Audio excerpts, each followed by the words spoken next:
The reason for the law is to satisfy a populist imperative. That's the only thing I could see. It is populism that these people are practicing, and we are creeping to fascism. So that is what that is. Attendees at the People's National Movement's first public consultation on the proposed Home Invasion Self-Defense of Property Bill, commonly referred to as the Stand Your Ground legislation, did not hold back with their feedback.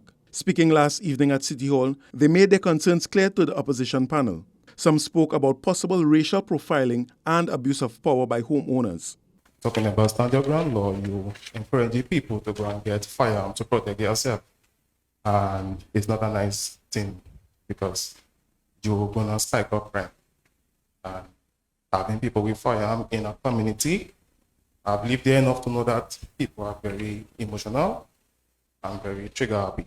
Which aligns with psychologist Sule Joseph's warning that with the country already on edge because of high crime, the hypervigilance of citizens must be taken into consideration. It is also a concern shared by opposition leader Penelope Beckles, who cautions it isn't a get-out-of-jail-free card. And a lot of people feel that is what stand your ground means. Incident happens, somehow there's some kind of justification, and there isn't a procedure to take place. And that is one of the most important points that we have to be conscious of.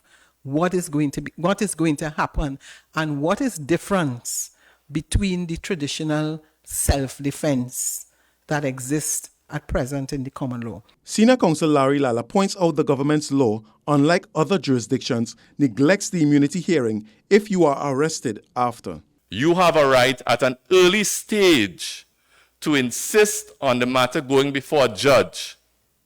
And once you could show on a prima facie basis that you acted, you stood your ground and used reasonable force, the onus will then be at that very early stage on the police to show that you actually used disproportionate force. Lala says he hopes the consultations persuade the independent senators to vote against the bill when it comes before them. Government already has the necessary numbers for the bill to pass in Parliament.